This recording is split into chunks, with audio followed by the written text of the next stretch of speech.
Pétalas, sejam muito bem-vindas a mais um episódio de Pétalas da Justiça.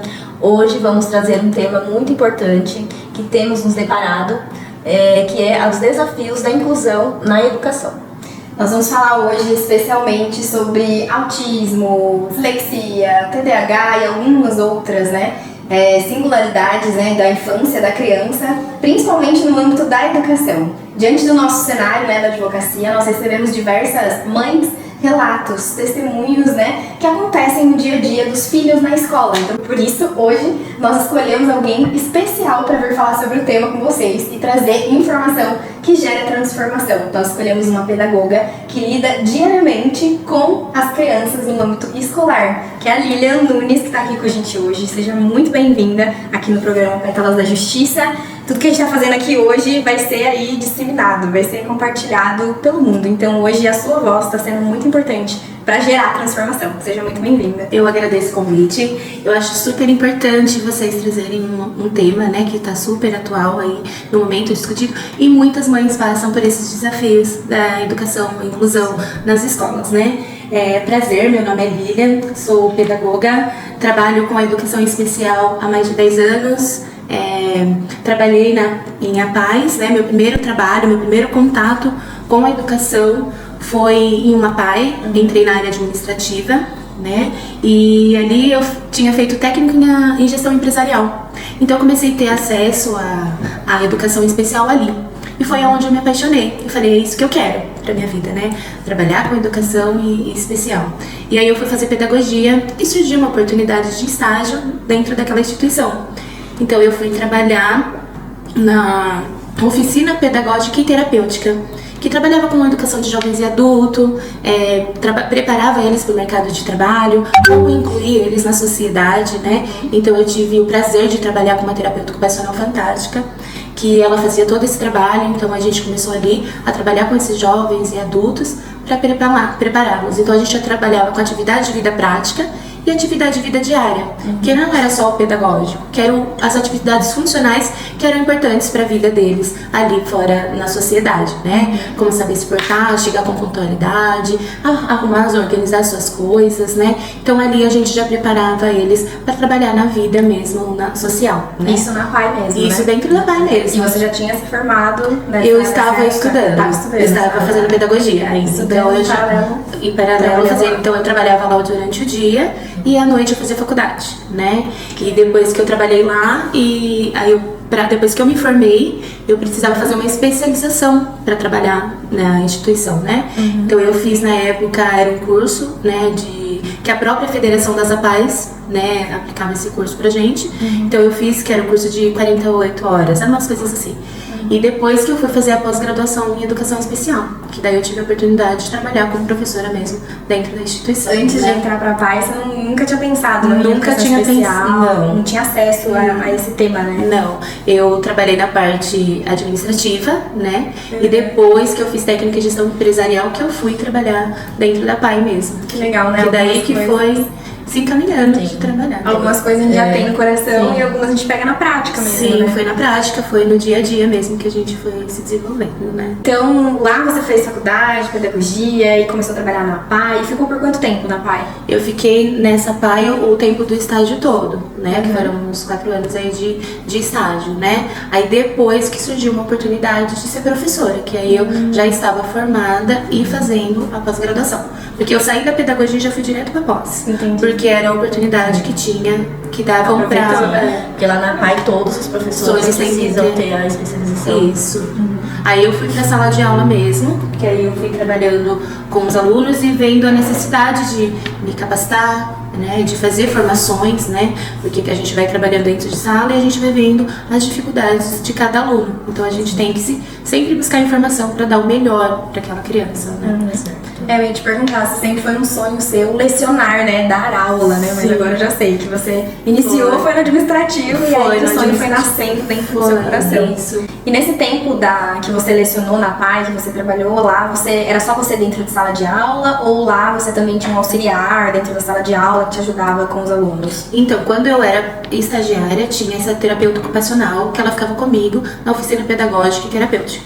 Que daí a gente desenvolvia as atividades manuais com essas crianças. crianças, porque era jovens e adultos, então a gente desenvolvia atividades para eles venderem mesmo, confeccionar para fazer bazar, para ser vendido para ter uma renda, para eles se sentirem funcional, e trabalhava essa parte de, por exemplo, atividade diária, como fazer um café, como se cuidar, esse autocuidado de atividade diária, né? Coisas pontuais mesmo do dia a dia. Saber comer corretamente, se portar à mesa, pegar um ônibus, essas coisas funcionais práticas, preparar eles realmente para a sociedade, né? Depois, em sala de aula, a gente vê a questão pedagógica, né?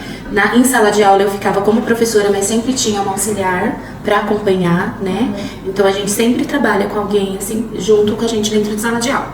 Então a gente desenvolvia a questão pedagógica, né? O desenvolvimento daquela criança, a adequação de acordo com a necessidade dela, né? A questão de a coordenação motora, a questão física, porque dentro de sala de aula, em âmbito de APAE, a gente trabalhava com um nível mais severo, né? As crianças com níveis com mais dificuldades. Então o ganho era pouquinho. Então a gente tinha que trabalhar a questão dia a dia, né? Trabalhar a questão motora, porque dentro de sala de aula ela era um nível muito grande de neurodiversidades dentro de sala de aula. Então era a questão de deficiência física, visual, né? A questão do autismo. Tinha vários dentro da PAI. Então a gente trabalhava a questão do individual do aluno, né? Essa questão de organização de rotina, essa questão do aluno se organizar, a questão visual mesmo, de material pedagógico, né? E você acha que nesse período, nesse estilo da NAPAI, né, dizendo assim, ou instituições parecidas, é essencial que a professora tenha auxiliar? Uma é bom, duas é... Não, tem que ter um auxiliar, um acompanhamento, né? Por questão de segurança mesmo do aluno, dela, né? Para os dois, eu acho que é essencial. E quantos mais ou menos por sala que vocês... Então, quando eu trabalhava com ensino fundamental de manhã, que eu dobrava período na PAI. Então, de manhã a gente trabalhava geralmente com 8 crianças, neurodiversidades com auxiliar. O autismo era diferente, porque a gente tinha só 4 por alunos e um auxiliar. Porque o tratamento é diferente, você tem que trabalhar um por um, que a gente falava, né? Trabalhar de forma individual, né? Porque ele precisa se organizar, essa criança, ela precisa ter um atendimento especial mesmo. Sim. E eu acho que nessas questões da PAI, né, de instituições assim, a gente nunca viu tantos problemas, né, quanto a ter auxiliar ou reclamações mesmo de mães e parentes, né, responsáveis. A maior reclamação disso vem de fora, né? De fora da PAI mesmo. E quando que você saiu da PAI, que você deixou de trabalhar, assim, mais ou menos? Você ficou bastante tempo? Eu fiquei bastante tempo em PAI. Eu saí quando a maternidade veio, né? Foi em 2015 que eu tive o Rafael, né? E aí eu tive que me afastar um pouquinho da educação especial, né? E aí depois, quando ele já tava com um aninho e um pouquinho, eu voltei de novo pra PAI. Eu voltei pra PAI de novo, eu tive uma oportunidade, eu voltei pra sala de aula, só que eu deixava ele o dia todo na escola. Isso me causava um grande... Os desafios da maternidade. Os desafios da maternidade, um aperto no coração, porque eu ficava o dia todo, dobrava período, deixava ele o dia todo na escolinha, então eu deixava de manhã e pegava à tarde. Então eu falei assim, nossa, eu tô perdendo a infância dele, né? Essa parte que é essencial pra ele, e eu desejei muito ser mãe. Né? Eu fiz tratamento pra ser mãe, então eu queria muito. Então eu falei assim, eu vou me afastar um pouco, vou ficar com ele, depois na hora que ele tiver aí uma idade boa, eu volto pra educação. Que foi quando eu voltei pra educação, mas eu voltei pra educação na parte municipal daqui de Jundiaí, né? Que foi a escala rotativa, que eu fiquei 1 ano dentro de sala de aula, no 4º ano. Que foi uma experiência muito boa também. A primeira vez. Primeira vez que eu tive contato com a rede regular de ensino, né? E foi uma experiência ótima, eu amei e sempre busquei uma oportunidade de estar trabalhando com alunos da rede regular mesmo. Eu acho que o maior desafio que a gente tem hoje na educação é trabalhar com essa neurodiversidade dentro de sala de aula, né? Essa singularidade dos alunos em sala de aula, porque a gente não está falando só de autismo, dislexia, tem uma N coisas. Então, assim, tem ansiedade, hiperatividade, né, dentro de sala de aula. Então, você trabalhar de uma forma de inclusão, de qualidade em escola, e trabalhar o singular de cada aluno é muito difícil. Isso eu acho que é o maior desafio. Mas geralmente, assim, igual a gente fala, é desafio, mas é prazeroso também.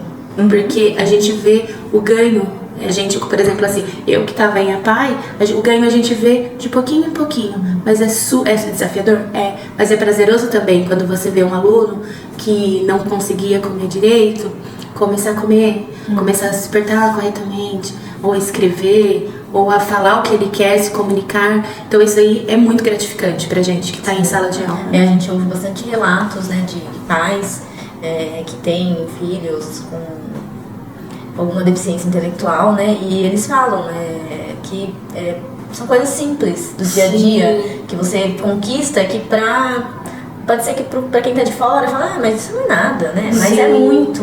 É um ganho, assim, gigantesco, e sabe? a gente não pode falar, não pode deixar, né, de falar, porque assim, o professor, ele tá ali dia a dia junto, né, com a criança. Então, ele acaba realmente fazendo parte daquilo, né? É incorreto, óbvio, dizer que o professor, né, ele não tem essa função de educar, né, da educação. A educação vem de casa, vem dos pais, mas ele tá ali junto nesse caminho, ele tá trilhando esse caminho junto com aquela família, com aquela criança, e especialmente quando ela tem tem algum tipo de uma criança típica, né, ela vai precisar que todos estejam muito engajados e dispostos, né, a ajudá-la para que ela realmente consiga resolver os desafios dela. Eu acho, né? Débora, assim, que é essencial a questão da escola, família, a equipe multidisciplinar que trabalha. Eu acho que é um conjunto. Quando todos estão engajados para o desenvolvimento daquela criança, é essencial o papel da família.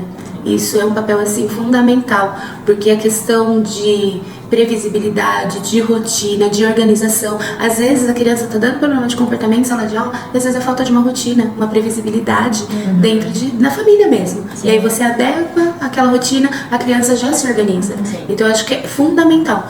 Assim, eu acho essencial, igual quando a gente trabalhava na PAI, a gente trabalhava com uma equipe multidisciplinar. Sim. A gente tinha um acompanhamento de todos. A gente trabalhava em conjunto, por exemplo. Era eu dentro de sala de aula, junto com a minha auxiliar, junto com o neuro, junto com a psicóloga, com a fono, com a físio, com a TO. Então tinha algum problema, a criança não conseguia segurar aquele lápis corretamente, vinha a TO, entrava com auxílio ali. Olha, vamos adaptar esse lápis, vamos fazer, né, com que essa criança se desenvolva melhor. Ah, tá com problema na cadeira, a criança tá desconfortável. Ah, fisioterapeuta vem, faz adequação. Eu acho que é isso, é um conjunto. Quanto mais a gente trabalhar pro conforto daquela criança, o desenvolvimento daquela criança é melhor. Porque hoje a gente vê em sala de aula muitos desafios. As crianças entram em sofrimento.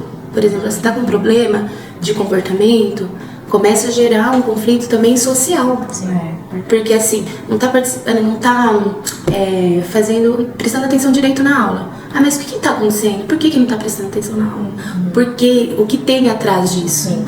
Eu tô aqui ouvindo você falar e é muito bonito, porque essa visão sua de lá de trás, da sua experiência, te fez levar pra escola hoje um outro olhar. Sim. Que pode ser que muitos profissionais não tenham. Porque você entende profundamente, né? O que eu preciso fazer para aquele aluno se desenvolver da forma correta. A gente fica com um olhar mais apurado, mas assim, presta atenção, por que será que ele tá assim? Porque muita gente fala assim, é meu comportamento, é mal educado, não para quieto. Mas por que será? O que tem? O que tá fazendo essa criança sofrer? Né? Sim. Então assim, lá na escola a gente vê isso. Mas por quê? Vamos chamar a psicóloga, vamos acompanhar, vamos fazer um encaminhamento. Porque é difícil muitas vezes essa aceitação do pai também. Quando você identifica, por ter esse olhar dentro da sala de aula, você identifica algo naquele aluno. E aí você tem que ir informar aos pais, né? Pra ter essa aceitação ou não. Qual que é a sua experiência? Então, quando a gente tá em sala de aula, que a gente percebe que aquele aluno tá em sofrimento, em questão de comportamento, porque isso acaba afetando o social dele também, a gente faz o encaminhamento. A gente chama a psicóloga da instituição, chama esses pais pra fazer um acompanhamento com o especialista, né? Aí, muitas vezes, a gente encontra barreiras no quê? Dessa aceitação dos pais, de encaminhar ou ir procurar ajuda profissional, né? Então, assim, mas a gente tem que trabalhar com esse tipo de encaminhamento porque isso afeta o social das crianças. É assim, o aluno que dito mau comportamento dentro de sala de aula, que não para quieto, o amigo não quer sentar perto mais, acaba se afastando.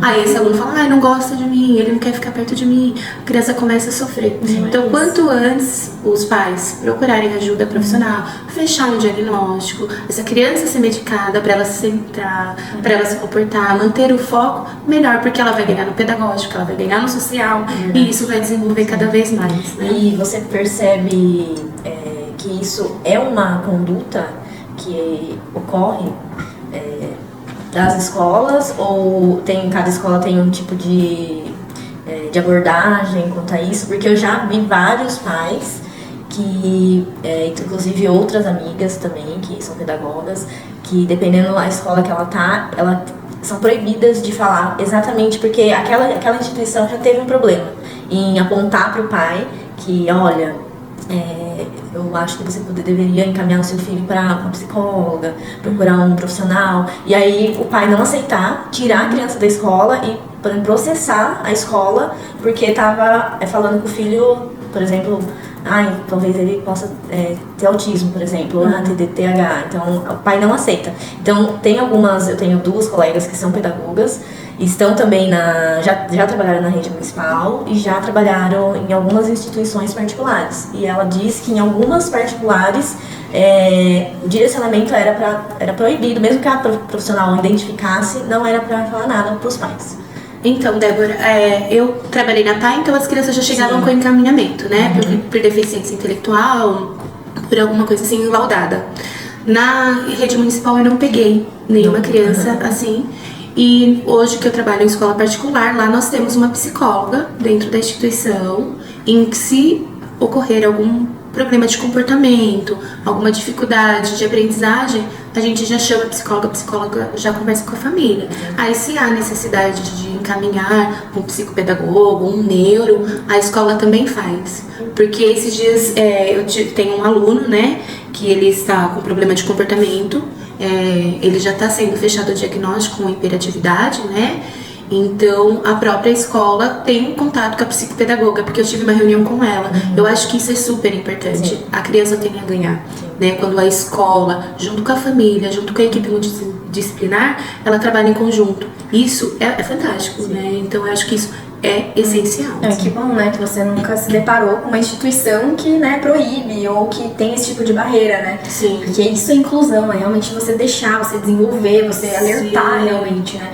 E fora a instituição, você vê uma barreira dos pais quanto aos diagnósticos, Sim. às práticas que são feitas? Sim, quando eu me formei na pós-graduação, a minha monografia foi aceitação dos pais da deficiência intelectual, né? Porque a família, quando ela vai gerar, ela tá gerando esse filho, a gente tem o quê? Idealiza o filho perfeito, a gente, né? Então, quando se depara com uma deficiência, né, eles passam por um luto, né, de aceitação, né? Então, muitas vezes, essa aceitação, essa demora na parte do desenvolvimento aí, há uma perda muito grande, né? Então, assim, é complicado essa não buscar ajuda. Né? E aí você identifica, alerta, e mesmo assim não existe a busca, né? Ou existe uma resistência dos pais, é muito difícil para aquela criança, né? Sim, e hoje então você entende que existe essa resistência ainda dos pais. Sim, né?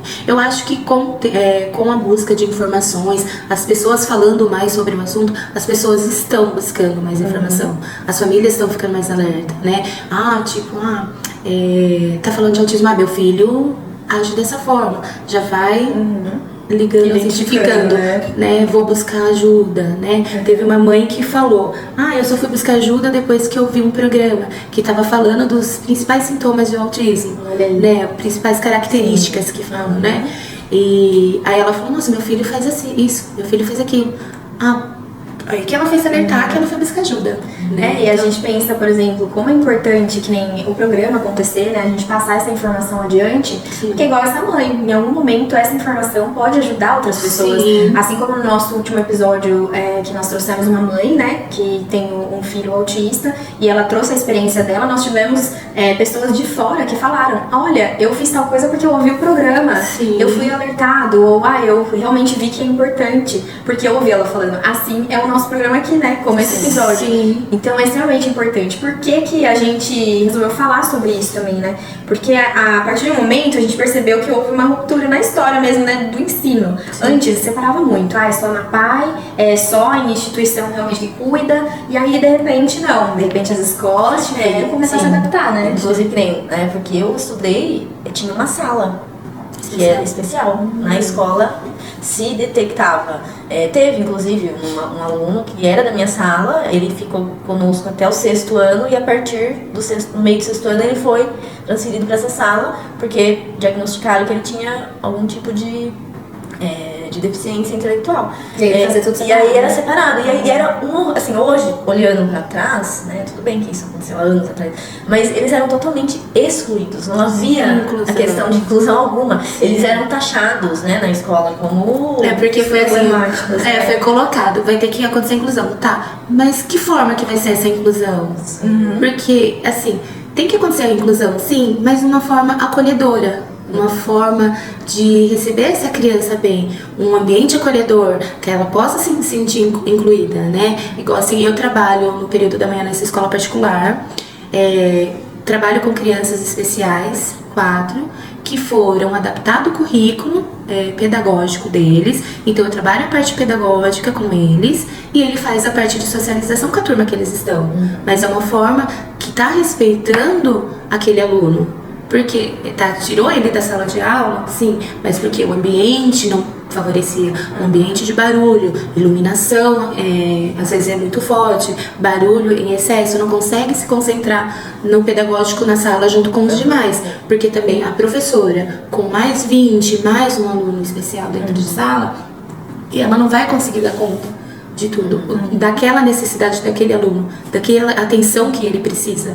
Porque ele precisa um olhar diferenciado, sentar próximo dele, falar adequadamente, falar devagar, né, falar do jeito que ele compreende, utilizando imagens, né, adequando o pedagógico dele para que ele se desenvolva. Um olhar mais particular, né, para aquilo. E essa é uma grande demanda, né, falando do jurídico agora, né, da nossa parte, é uma grande demanda que as mães nos trazem, né, os pais também nos trazem. Que é a dificuldade de realmente ter uma inclusão de qualidade que possa desenvolver a criança dentro de sala de aula. Sim, porque a gente percebe, né, em alguns relatos que nós tivemos, que a criança está inserida dentro daquela sala de aula e aí tem uma resistência da escola em adequar o ensino dela, adequar a avaliação dela, porque a avaliação convencional que todo mundo tem, ela não consegue. Não consegue dar o resultado, não consegue entregar, não consegue aprender. E aí a escola tenta adequar aquilo, né? Mas aí acaba que tendo que buscar vias judiciais para isso, para colocar uma pessoa específica para acompanhar aquela criança dentro da sala de aula. Então, hoje em dia a gente vê, né? Por exemplo, a inclusão acontece, mas às vezes deixa a criança no cantinho, sozinha, não tá dando problema de comportamento, tá quietinho, ou tá com um bloco lógico, ou tá no parque, ou tá passeando pra escola. Que tipo de inclusão? Não, a gente tem que trazer ela para fazer o pedagógico, a parte social, adequar essa sala de aula para receber, essa escola para receber. Hoje a gente fala de AT, né? Atendimento terapêutico dentro de sala de aula. Então, muitas pessoas, vocês devem receber também, né? Igual você me falou, que muitas mães estão buscando, porque é direito por lei, né? Sim. Ter um acompanhamento dentro de sala de aula. E isso é essencial. Que é o que chamam de auxiliar, né? Isso, a gente fala que é auxiliar de fora, mas o AT, o atendimento terapêutico dentro da sala de aula. Porque é um olhar diferenciado para essa criança, né? Um olhar de necessidade mesmo de desenvolvimento. E o grande desafio da educação inclusiva é essa, né? Hoje dentro das escolas. Porque nem todas as escolas estão preparadas para receber, seja por informação, né, desse acompanhamento, né, desse AT, desse auxiliar, dos professores que não têm as informações de como lidar com essa criança que está chegando na escola, está entrando na sala de aula, junto com mais 20, como que eu lidar? Não é por falta de vontade, muitas vezes, é por falta de informação de como lidar com aquela criança, né? Aí o que eu posso fazer para ajudá-la? Muitas vezes, muitos profissionais, muitos professores vão buscar 99%, ajuda sozinhos, capacitação sozinhos. E é importante também vocês, como professores, entenderem que tem os advogados, e eu sei, né, que algumas escolas olham e falam, poxa, mas o advogado vai estar contra, né, a escola, mas entender que se não tem saída para aquela criança, é orientar mesmo os pais, né, para que procure advogados, para que possam ajudar nessa questão. Sim. Eu sei, porque eu sei onde você leciona, né, onde você dá aula hoje, que a escola que você tá é uma escola inclusiva, que faz o possível para poder adequar as aulas e ter o desenvolvimento com qualidade das crianças, né? Desde que você entrou lá, foi assim. Mas tem escola que não é. Então é importante, né, e uma das ferramentas jurídicas que nós temos hoje, que as mães precisam saber, os professores precisam saber, é justamente o advogado que pode ter o contato com a escola, que pode marcar reunião com a escola, entender o que está acontecendo, que pode notificar a escola, né, que é mandar um documento lá para a escola, né, e depois outros remédios jurídicos processuais. Mas, assim, é bom que todos estejam sabendo que essa rede, né, também chega no jurídico, né, e chega até vocês para poder adequar tudo para aquela criança. Então, assim, é gratificante quando você vê o resultado desse trabalho. Igual, assim, o meu aluno tava dando problema de comportamento, não tava querendo ficar em sala de aula, excesso de barulho, muitas informações, que tava ali. A hora que tirou ele do ambiente, colocou no ambiente mais calmo, mais tranquilo, previsível, porque a gente trabalha com previsibilidade também, organização. Se muda alguma coisa na nossa rotina, vocês devem também ser assim. Furou um pneu, mudou alguma coisa, faltou um funcionário, desregula. Nossa, mudou minha rotina, o que tá acontecendo? E a criança com neurodiversidade não é diferente. Então, assim, você trabalhar com previsibilidade, rotina. Hoje eu vou ficar com aquela pro, naquela sala, eu vou fazer isso, vou fazer aquilo. Ela se organiza. Aí você não tem problema de comportamento. Porque é mais fácil você trabalhar com a prevenção do comportamento disruptível, né, que eles falam, o comportamento inadequado, do que você lidar com depois com um surto. Sim, porque ele surtou porque não conseguiu se comunicar, né? Então, assim, a gente adequou a rotina visual mesmo. Colocou foto dos espaços da escola, a foto dele, ele sabia o que ele tinha que fazer, ele tira a foto do ambiente que ele já foi. Vou em artes, tirou artes. Vou em informática, tirou o computador. Vou no lanche, tirou. A saída tá no final lá, o tchauzinho. Então ele já sabe que ele vai embora, que ele vai ter que organizar o material dele. Maravilhoso. Então ele começou a ficar menos ansioso, ficou mais calmo, mais tranquilo, porque organizou a rotina dele. Agora, cada dia fica num lugar. Deu problema de comportamento, tirou. Leva pro parque. Leva pra não sei na onde. Dá um brinquedo. Tira ele. Ou então a gente percebe que também tem relatos que, deixa lá. Deixa lá no quietinho, não tá atrapalhando ninguém. Não precisa fazer atividade, deixa lá. Sim.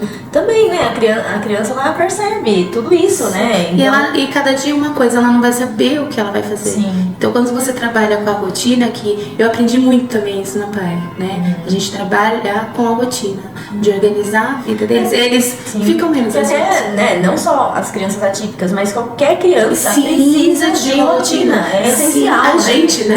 Eu ia te fazer uma pergunta que já tá respondida, assim, você pode até falar um pouco mais. Eu ia te falar, dá uma dica para as mães e pais atípicos. O que eles podem fazer para auxiliar, né, assim, o que está sendo feito dentro da sala de aula em casa, né, uma extensão lá em casa, né, o que pode fazer, ter rotina, né, uma delas. Organizar a rotina é essencial para eles. Prever, não tirar a criança de qualquer lugar. Leva pra lá, leva pra cá. Você informar, chegar perto da criança. Tipo, nós vamos na casa da vovó, depois nós vamos no parque, ou a gente vai no shopping, a gente vai fazer isso. Porque tem pessoa que só tira a criança do ambiente. Retira. Sim. Ou vai colocar roupa na criança, nem fala. Então você tem que preparar, a gente vai trocar de roupa, por exemplo, a gente vai tomar banho, a gente vai trocar de roupa. Informar a criança o que ela vai fazer. Pessoa mesmo, né? Isso, respeito com ela. Nós vamos sair da sala, nós vamos pro lanche, depois a gente vai pra educação física, depois a gente vai voltar pra sala. Então você tá informando o que vai acontecer. Então você não pega a criança e tira de qualquer jeito do lugar. Isso ainda mais com crianças especiais, né? Tem uma amiga minha que ela é pedagoga que ela fala muito isso, muito. Que ela fala que principalmente os pais, eles subestimam muito a criança. Ela assim, a criança, ela fala assim, eu não vou falar, ela não entende. Ela conversa com ela, ela explica, ela vai entender o que vai acontecer. Ela entende sim. Ela falou assim, eles subestimam como se a criança Entender. Sabe, não entende que ela, desde o nascimento, ela já é uma pessoa e ela sai em informação. Então, desde o início da criação, da formação, precisa ela ser tratada como se ela fosse, como se estivesse tratando uma outra pessoa. Ela fala assim, não, parece que, às vezes, ela fala assim, tem pais que eu percebo que parece que o filho é uma coisa, sabe, não é uma pessoa. Não tem aquele diálogo, aquela explicação pra criança do que tá acontecendo, o que vai acontecer, por que vamos fazer isso, ou por que vamos fazer aquilo, ou por que você não podia ter feito isso. Assim, já vai pra briga, dá castigo. Eu falo assim, não é assim. Você evita muitos comportamentos ou atitudes inadequadas aí quando você antecipa pra criança o que vai acontecer. Sim. Né? Porque ela vai se organizar. E isso na educação especial é essencial. Sim. Né? Ainda mais com essa neurodiversidade que a gente está lidando aí, né? Hoje, com essa alta demanda, né, que nós estamos vendo, inclusive a gente estava até comentando antes, né, de iniciar aqui o programa, que talvez não é que houve uma alta, sempre existiu, mas as pessoas não falavam, não buscavam informação.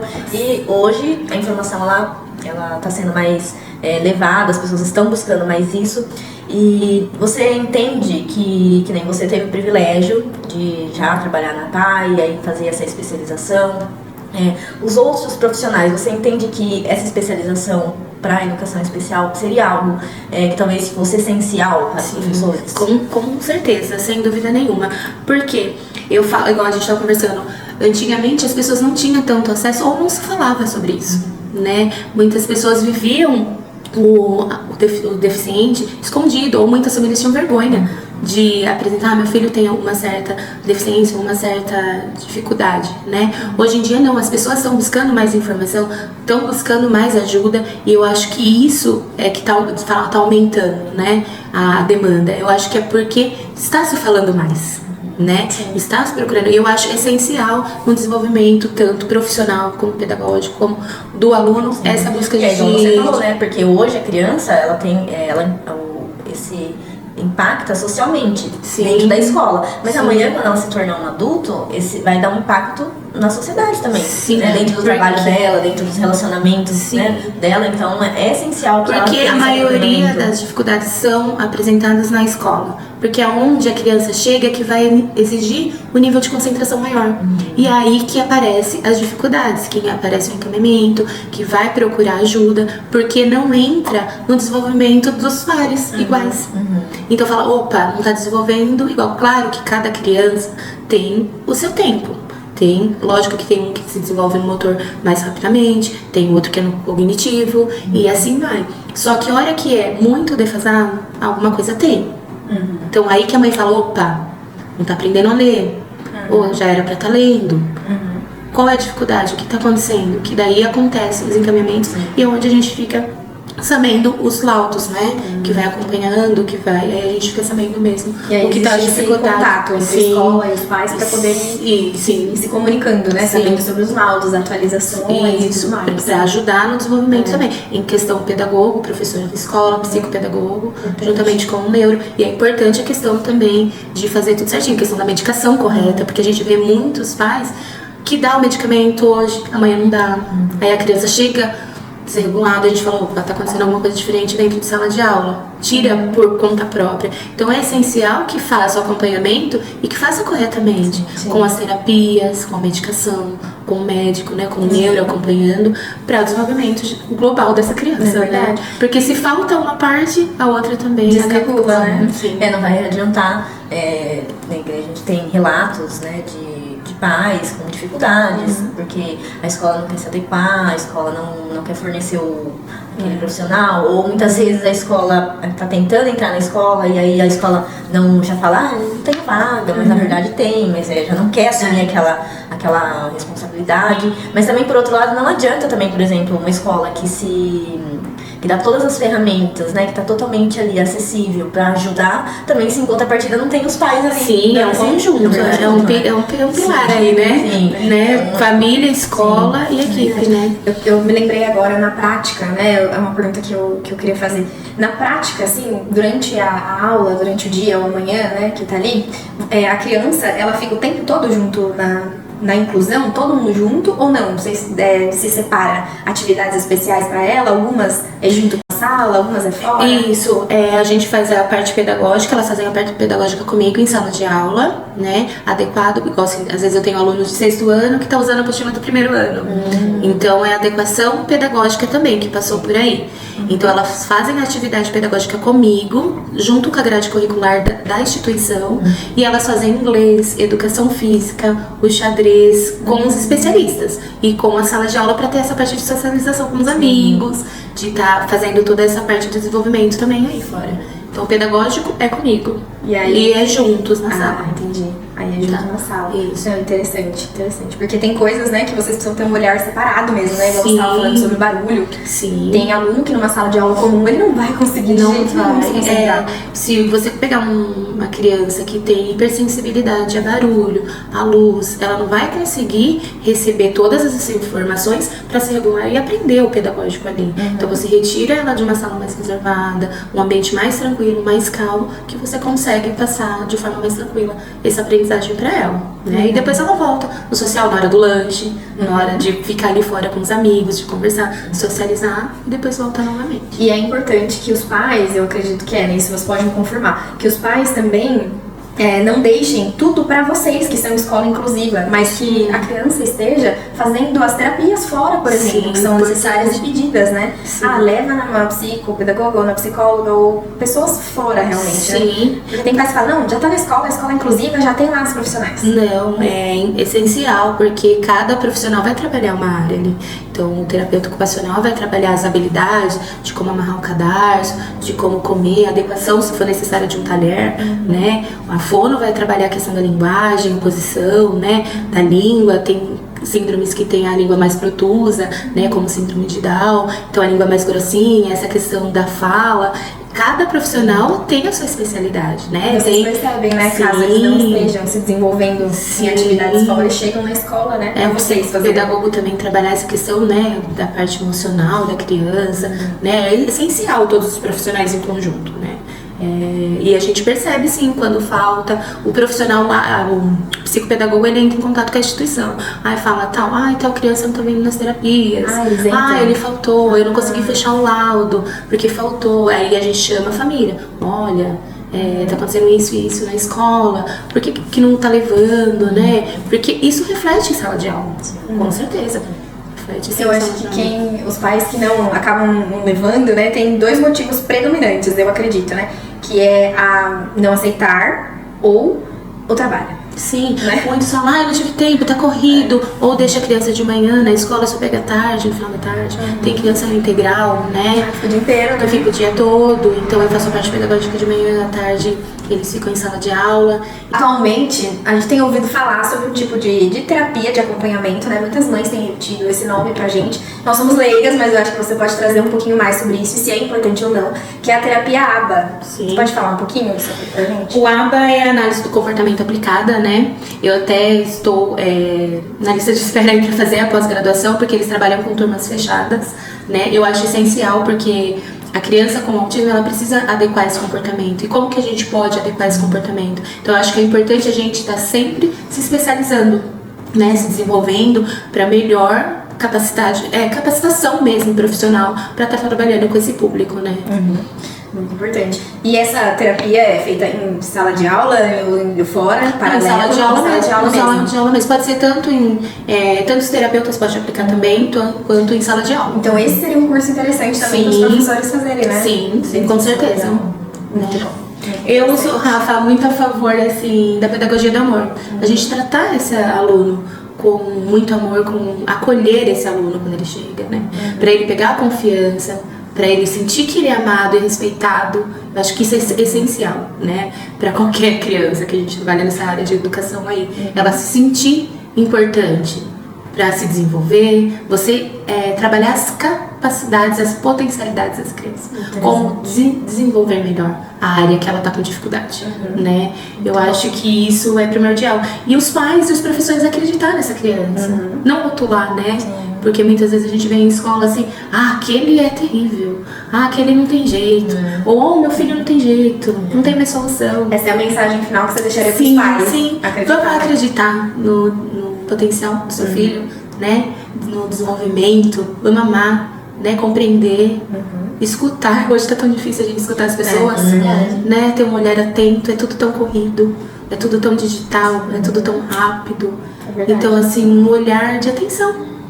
Por que ele tá fazendo isso, sabia? O que ele quer te mostrar, né?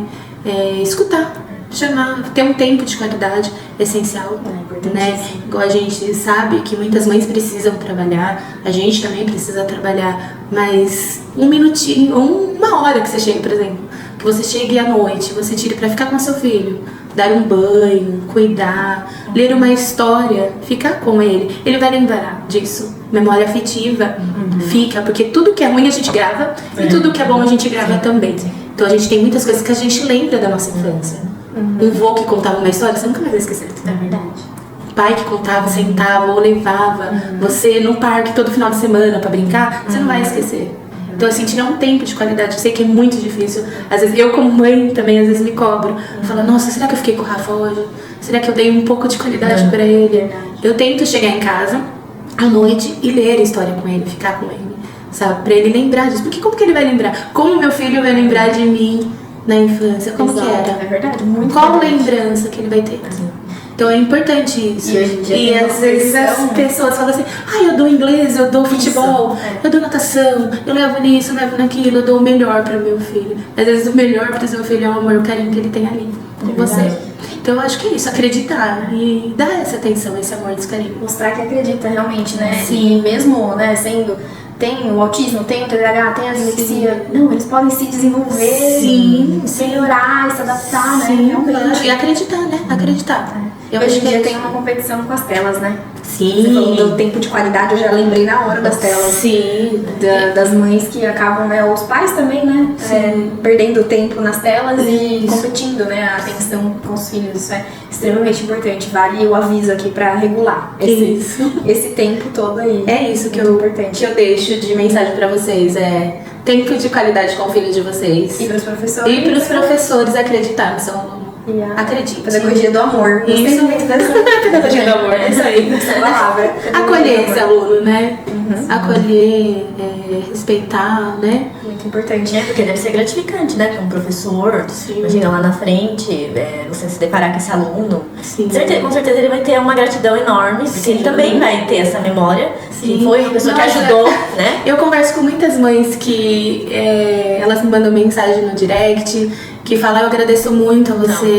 Sabe? Isso é gratificante, não tem dinheiro que pague no mundo. Eu nunca esqueço agora, acabei de me lembrar que a gente foi no aniversário e a mãe dessa criança que tava fazendo aniversário foi aluna dela. foi. E aí na hora ela falou, nossa, ela ama a Lilian, ela ama. E aí você vê que ela já chegava e conversava e brincava, já sabia como brincar com a criança.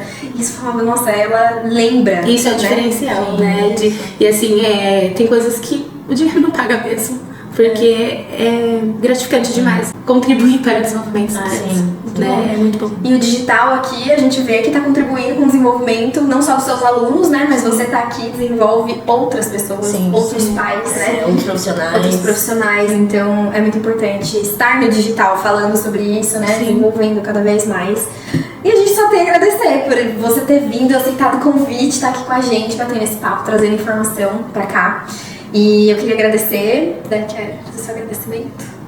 Sim, queremos agradecer você por ter topado, né? Apesar do desafio. Sim, é um estar desafio aqui, mesmo. mas é muito importante porque a gente sempre fala, se cada pessoa que senta aqui, a gente conseguir chegar a essa mensagem e mudar o pensamento de uma pessoa, né? De um pai, de um pedagogo que, né, não tem essa visão, vai mudar a visão de como se comportar, se portar diante dessas situações, já alcançamos o objetivo, porque a nossa intenção aqui é transformar, trazer transformação, né? Que a informação possa transformar a vida de outras pessoas. Sim. A nossa xícara, né? Vamos traz a trazer mensagem principal, né? Informação e transformação.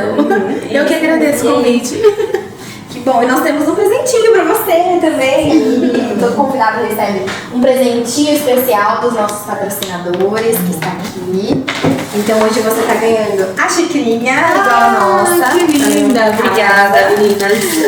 Aqui, essa xicrinha ela foi feita pela Eliette Bressan, né? Que é a nossa patrocinadora aqui do podcast, do nosso programa. Ela faz papelaria personalizada e inclusive faz as nossas canecas, né? Não é xicrinha não, é caneca, gente. E o Gumercinho da Laco aqui mandou aqui uma caixinha de macarrões. Obrigada, viu, gente? Que são os mesmos macarrões que também estão no nosso cenário, que a gente fica comendo durante o programa, comendo e falando. Não sei quantos quilos a gente vai ganhar com isso, né? Que é uma delícia. Tem a sacolinha aqui, você guardar as Então é isso, te agradecemos, muito obrigada. Agradecemos também aos nossos patrocinadores, do Mercedes da Laco e também a Eliette Personalizados. E agradecemos a vocês que estão aqui com a gente. Especialmente a vocês. E não esqueçam de se inscrever no nosso canal, curtir, comentar se você tem algum relato sobre isso, né? Sobre alguma vivência com seu filho aí na escola, ou se você é um profissional e também tem esse trabalho. E é isso. Muito obrigada por ter ficado conosco até agora. Muito obrigada. Tchau, tchau. Tchau.